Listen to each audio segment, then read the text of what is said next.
Ever notice how some people call it a blacktop driveway, while others insist on calling it asphalt? They look identical, feel the same under your feet, and show up everywhere from interstates to backyard basketball courts. So why the two names? The explanation is more straightforward than you'd guess. But getting there means digging into a material with a surprisingly ancient backstory. Let's dig in on Hidden Horizon. Long before cars existed, people were already using asphalt's raw ingredient, naturally occurring bitumen, a thick, tar-like petroleum substance, was prized by early civilizations for sealing and binding things together. Mesopotamian builders used it thousands of years ago, and it turns up in construction throughout ancient Babylon as well. The pavement we drive on today, though, is a much newer invention. It wasn't until the 1800s that engineers started binding crushed rock together with asphalt to create smoother roadways. Once automobiles took off in the early 1900s, the demand for durable, dependable surfaces exploded, and asphalt paving quickly became the standard nationwide. So here's the real question. Is blacktop a separate product or just a nickname?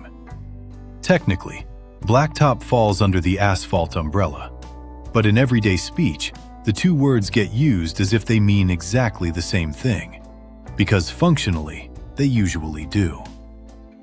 Asphalt pavement comes down to two core components: aggregate, think crushed rock, gravel, and sand, and asphalt binder, the dark, gooey petroleum product that holds it all together. Heat these ingredients, blend them, and you get a moldable material ready to be laid down and compacted. Blacktop works on that exact same recipe. The word just tends to pop up more in casual settings: driveways, parking lots, neighborhood streets, often as a way of saying not concrete. There is a small wrinkle worth mentioning. Engineers adjust the binder-to-aggregate ratio depending on the job. A highway built to handle non-stop semi-truck traffic needs a tougher, more heat-resistant formula than a quiet residential driveway. But that's a difference in engineering specs, not a difference in category. A driveway isn't blacktop, while a highway is asphalt. They're both asphalt, just tuned differently. Adding to the mix-up, the word asphalt itself does double duty.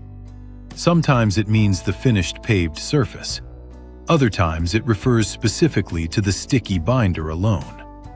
Same word, two jobs. No wonder people get confused. That deep black color everybody associates with fresh pavement? That's the binder's doing. It's nearly black straight out of the mixer. Give it a few years of sun exposure and oxidation, though, and it lightens toward gray, which is why an old road often looks nothing like a freshly laid one. Asphalt also earned its popularity for practical reasons. It cures faster than concrete, meaning roads reopen to traffic sooner. It also flexes rather than cracking outright when the ground beneath it shifts. That said, it's not invincible. Sun, water, heavy loads, and freeze-thaw cycles will eventually crack and weaken it, which is why regular sealing and resurfacing matter so much. And who could forget that unmistakable, fresh asphalt smell? It comes from vapors released as the hot mixture cools and sets. So next time the terms come up in conversation, remember, asphalt is the technical name, blacktop is the everyday nickname, and underneath, it's the same engineered mix of rock and petroleum that's been quietly holding up modern life for over a century.